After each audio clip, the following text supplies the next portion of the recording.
सत्संगत जी प्रेम और सत्कार से कहना जी धन निरंकार जी। सत्संगत जी दास विनती कर रहा है, दास से त्रुटि हो जाए तो अपने घर के बालक समझकर क्षमा करिएगा। सत्संगत जी अक्सर आपने ये इस प्रकार की वीडियोस अनेकों देखा होगा। लोगों की मात्र 2 उपाय से आप करोड़पति बन जाएंगे। सत्संगत जी अक्सर आपने यह तो सुना है, लेकिन क्या सच्चाई है? सतगुरु बाबा हरदेव सिंह जी महाराज, क्या यह सही है? आज मैं आपको एक ऐसी कथा सुनाने जा रहा हूँ जिसे सुनकर के न केवल आपके मन मस्तिष्क में सवाल उठेगा, बल्कि आप अपनी जिंदगी और भाग्य को लेकर एक नए सिरे से विचार करने पर मजबूर हो जाएंगे। विषय है लौंग का 2 उपाय बना देगा करोड़पति। क्या सच्चाई है? इस तरह की बातें अक्सर अपने बुजुर्गों या अन्य जो महिलाओं के द्वारा आपने सुना होगा, तांत्रिक या कथावाचकों के मुख से सुना होगी। कभी कहा जाता है कि लौंग जो जेब में रखते हैं तो धन बढ़ता है, तो कोई कभी किसी विशेष दिन पर लौंग को जलाने या घर में रखने से लक्ष्मी का वास होता है। अब मगर क्या वास्तव में ये लौंग मात्र से धन संपत्ति की वर्षा होगी? क्या यह केवल एक अंधविश्वास या इसके पीछे जो कोई गहरा आध्यात्मिक और वैज्ञानिक रहस्य छुपा है? आइए इसी प्रश्न का उत्तर खोजेंगे हम सतगुरु बाबा विचारों के माध्यम से। एक अनोखी, रोमांचक और सच्ची कथा जो यात्रा पर जो सतगुरु बाबा हरदेव सिंह जी के रोशन से है। यह कहानी आपको दिखाएगी कि कैसे लौंग जैसे साधारण मसाले के बहाने हमें अपने जीवन के सच जो कि अर्थ, कर्म और परमात्मा की ओर बढ़ाता है। तो सत्संगत जी यह वीडियो हर इंसान के लिए बहुत ही ज़्यादा इम्पोर्टेंट है। तो आशा करता हूँ इस वीडियो को आप ज़रूर देखिएगा। चैनल पर नए होंगे सब्सक्राइब करिएगा। इस वीडियो को पूरा सुनिएगा, तभी तो कथा का आनंद ले पाएंगे और लौंग का जो उपाय है आप जान पाएंगे। क्या है सच्चाई? कथा उत्तर जो कि शुरू होता है हरिद्वार के पास बसे एक छोटे से गांव सत्यपुर के निवासी अपने सरल और धार्मिक जीवन के लिए प्रसिद्ध थे। वहाँ एक जो हर वह किसान जो कि किसी रूप में धर्म और अध्यात्म से जुड़ा था, लेकिन इसी गांव में रहने वाला एक युवक जिसका नाम मनोज एक मध्यम वर्गीय किसान था, जो बेटा बचपन से ही उसके जो संघर्ष देखा था। घर जर्जर दीवारें, खेतों में कमजोर उपज और माता पिता की बेबसी। मनोज की सबसे बड़ी पीड़ा थी गरीबी। वह दिन रात हर दिन प्रार्थना करता, मेहनत करता, लेकिन भाग्य जैसे उसके द्वार खटखटाने से इनकार कर चुका होता। धीरे धीरे उसके मन में यह विश्वास जो घेर लिया था कि वो विश्वास इतना आध्यात्मिक से जुड़ चुका था कि केवल मात्र मेहनत से ही कुछ नहीं होता, विश्वास जो किस्मत में पैसा होता है। एक दिन गांव में एक तांत्रिक साधु आए, जो साधु के जो कहने पर उन्होंने भी ऐसे किए, लेकिन क्या उनके जीवन में संघर्ष भरा लौंग से। साधु ने गांव के चौराहे पर बड़ी भीड़ जमा की और बोली, सुनो सभी, केवल 2 लौंग के उपाय तुम करोड़पति बन सकते हो, बस विश्वास चाहिए। लौंग में धन खींचने की अद्भुत शक्ति है। इसे जेब में रखो और अमावस्या की रात के चारों कोने में रखकर प्रार्थना करो, माता लक्ष्मी दौड़ी चली आएंगी। यह सच्ची उपाय है। मनोज की आंखों में चमक आई। उसे लगा कि यह उपाय उसकी गरीबी दूर करेगा। उसने बाजार से जो अच्छे किस्मों में लौंग जो कि खरीद लाया। अमावस्या की रात उसने विधि पूर्वक लौंग को घर में रख चारों ओर कोनों में रखा, जेब में रखा, पूरी श्रद्धा से प्रार्थना की, हे माता लक्ष्मी मेरा घर में पधारो। दूसरे दिन मनुष्य को यह कुछ नहीं बदला नजर आया, पर वह निराश नहीं हुआ। उसने यह उपाय कई बार दोहराया, लेकिन हालात जैसे थे तैसे थे। जो पैसे का कहीं नामो निशान नहीं था। एक दिन गांव में सत्संग निरंकारी सतगुरु बाबा का हो रहा था, जहां संत जो उनका आगमन हुआ था। संतों का सच्चा, सरल और व्यवहारिक उपदेश सुनना सबसे बड़ी शक्ति जो देता है। संख्या में लोगों को एकत्रित होना। मनोज भी वहां मंच के संत के मुंह से बोले, प्यारे भाइयों और बहनों, धन दौलत मेहनत, सेवा और सच्ची लगन से मिलती है। लौंग, तुलसी या कोई अन्य वस्तु मात्र साध्य नहीं। परमात्मा ही कृपा पाने के लिए हमें कर्मयोग और भक्ति दोनों का मार्ग अपनाना होगा। यदि लौंग से ही करोड़पति बन जा सकता है तो मसाले बेचने वाला हर दुकानदार राजा होता। संत की यह बात सीधे मनोज के दिलों और दिमाग में लग गई। उसे अपनी भूल का एहसास हुआ। उसने सोचा, मैंने अपने भाग्य को लौंग के जो टुकड़ों में बदल दिया था, जबकि मेहनत और सच्ची अरदास का जो छोड़ दिया था काम। जब उस दिन के बाद मनोज ने लौंग के उपाय को छोड़ा और सच्चे कर्म, सेवा और रास्ता चुना।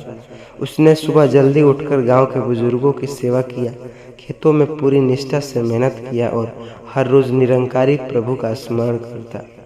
लेकिन धीरे धीरे उसका जीवन बदलने लगा। उसके खेतों की उपज भी अच्छी हुई, गांव में अच्छी ईमानदारी की चर्चा हुई। उसके पास सलाह लेने लगे सभी। गांव के मुखिया उसे पंचायत का सदस्य बनाया। फिर क्या था, मनोज की जो ख्याति में सम्मान और दोनों बढ़ने लगा। कुछ वर्षों में ही धनवान हो गया। उसके घर पर कोई भूखा नहीं लौटता। यह कथा हमें एक गहरा संदेश देता है। लौंग जैसे छोटे मसाले कोई चमत्कार नहीं, असली शक्ति हमारे कर्म और सच्चे सतगुरु की शरण में है। अंधविश्वास में फंसकर हम अपना समय नष्ट करते हैं। सच्चा धन वहाँ है जहाँ परमेश्वर से मिलने पर समाज की सेवा का भाव उत्पन्न होता हो। सतगुरु बाबा हरदेव सिंह जी महाराज ने भी यही सिखाया। इंसान को न अंधविश्वास में जीना चाहिए, न आलस्य में। कर्म, भक्ति और सेवा यही इंसान का सच्चा भाग्य है। सत्संग जी, आशा करता हूँ यह वीडियो आपको दिल को छू ली होगी। मैं इसलिए यह वीडियो बनाया ताकि मैंने लौंग मात्र से उपाय से लगभग लाखों लोग इस वीडियो को देखे थे कि 2 उपाय करने से आपके घर में लक्ष्मी दौड़ कर आती है। मैं उनको यह चेतना चाहता हूँ कि मात्र कुछ ऐसा नहीं है, जो यह वीडियो बना रहा है वो गलत है। मात्र 2 लौंग से भला कैसे करोड़पति बन सकते हैं। तो सत्संग जी, आप इतना भी जो समझदार है ही कि आप समझ गए होंगे। चैनल पर नए होंगे सब्सक्राइब करिएगा। हमेशा सच्चाई की राह दिखाता हूँ, तो प्लीज़ वीडियो को लाइक करिएगा और अन्य मित्रों के साथ यह वीडियो पहुँचाइएगा ताकि हर कोई सुन सके और समझ सके और इस माया जाल से मुक्त हो सके। सत्संग जी, प्रेम और सत्कार से कहना जी, धन निरंकार जी। सत्संग जी, हमारे भारतवर्ष में गाय को माता का दर्जा, माता का स्थान दिया गया है। प्राचीन काल से ही लोग गायों की सेवा को पुण्य कार्य समझते मानते आए हैं। कई बार हमें कहा जाता है कि अगर हम गाय को रोटी खिलाएंगे तो हमारे घर में जो धन धान की कमी नहीं होगी और पाप है नष्ट हो जाएंगे। परंतु क्या सच में केवल रोटी खिलाने से जीवन के सभी दुख दूर हो जाएंगे?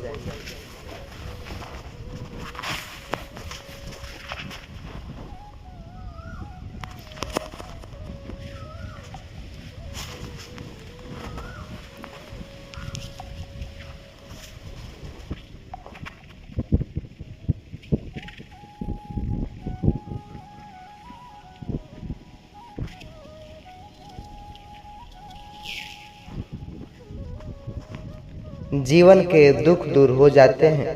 क्या यह कार्य मात्र एक कर्म कांड बनकर रह गया है या इसमें कोई गहरी आध्यात्मिक छिपा है?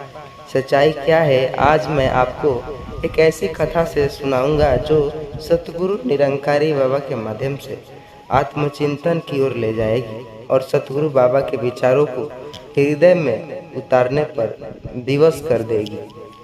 यह कहानी एक छोटे से गांव हरिपुर की है। वहाँ एक किसान तो रहता बुजुर्ग रामलाल, उनकी पत्नी गंगा देवी और उनका बेटा मोहन। रामलाल बहुत ही साधारण किसान थे, लेकिन उनके मन में गाय माता के प्रति गहरी श्रद्धा थी। हर दिन वे अपने हाथों में 2 मोटी रोटियां बनवाते और अपने गाय गौरी को जो प्रेम से खिलाते। गांव भर में रामलाल की ईमानदारी और भक्ति की मिसाल दी जाती थी। रामलाल का बेटा मोहन पढ़ा लिखा था और शहर में नौकरी करने की इच्छा रखता था। उसे पिता के ये रोटी खिलाने और पूजा पाठ के काम पुराने जमाने की बात लगती।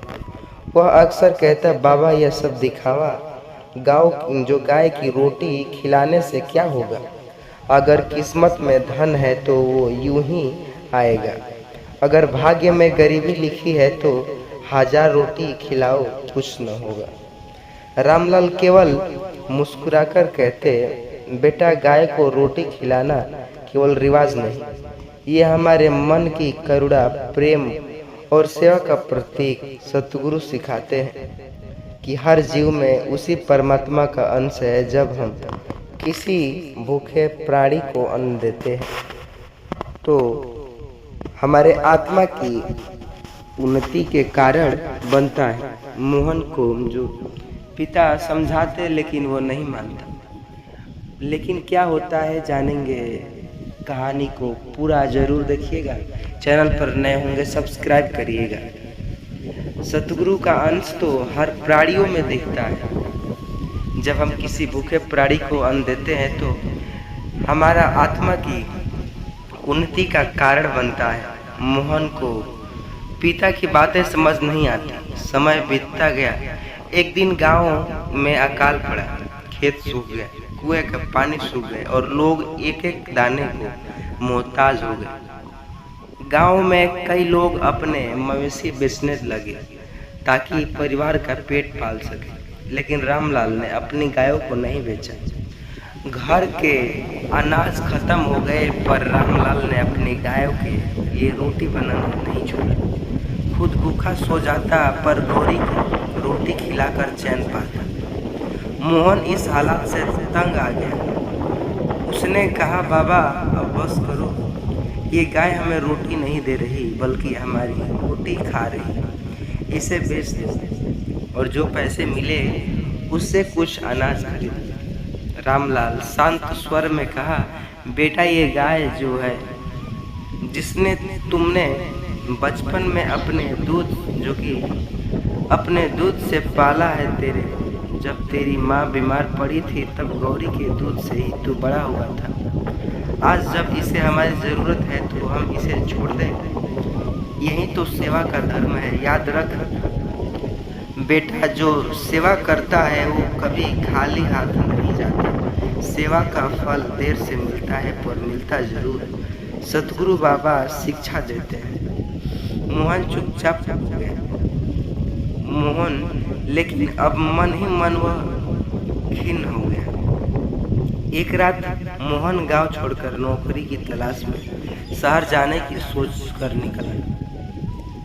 रास्ते में उसके पैर फिसलने लगे, वह गड्ढे में गिर पड़ा। रात का समय था, सुनसान जंगल। मोहन बेहोश। सुबह होने पर एक चरवाहा उधर से आता। उसने मोहन को घायल देखा और गांव वालों को खबर दी। मोहन को घर लाया गया। गांव के वैद्य ने इलाज शुरू किया पर हालात गंभीर थे। रामलाल ने चिंता के बजाय गौरी के सामने प्रणाम कर प्रार्थना किया, हे परमात्मा, तू ही इस गाय से वास करता है, तेरी ही सेवा है जीवन भर। अब मेरे बेटे को बचा ले। गंगा देवी रो रही थी। गांव भर के खबरें फैली कि रामलाल के बेटे की हालत नाजुक है। उसी दोपहर एक अजनबी साधु आए। वह साधु भूखे थे। रामलाल ने तुरंत गौरी के लिए रोटी, जो बनी रोटी, उस साधु को दे दी। साधु ने रोटी खाकर आशीर्वाद दिया, तुम्हारी सेवा तुम्हारे कुल को तार देगी, जाओ तुम्हारा बेटा स्वस्थ होगा। सचमुच कुछ घंटों में वही हुआ जो साधु कहा था। मोहन को होश आया। वैद्य भी आश्चर्यचकित थे। मोहन ने जब होश में आते देखा था, पिता की आंखों में सच्चे प्रेम और श्रद्धा से चमक रही थी।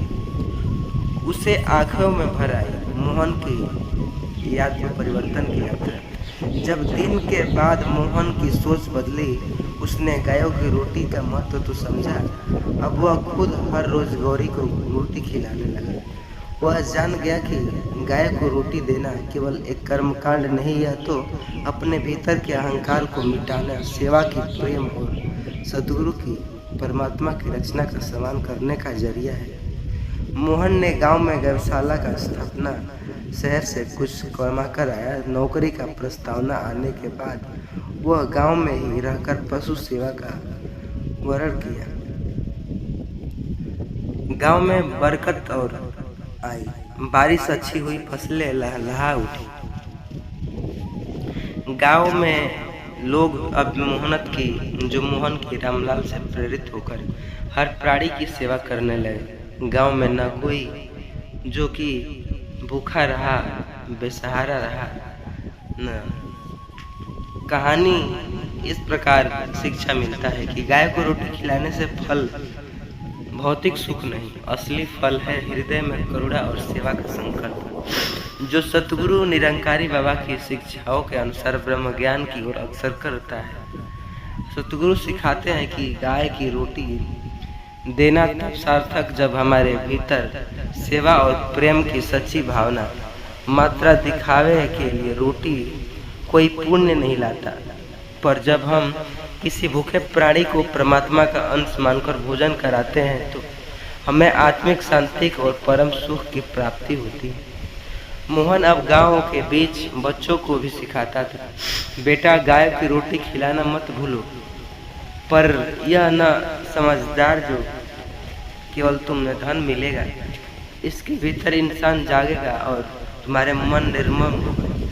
सच्चे सतगुरु की कृपा तुम पर बरसेगी और सच्चे जो सेवा सबसे बड़ा धर्म है। गाय को रोटी खिलाने से हम असली फल को प्राप्त करते हैं।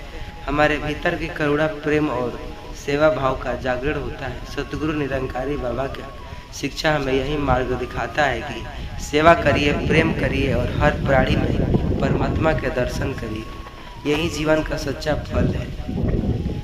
वीडियो अच्छा लगा हो तो चैनल पर नए होंगे सब्सक्राइब करिएगा, वीडियो को लाइक करिएगा और मित्रों के साथ इस वीडियो को शेयर जरूर करिएगा।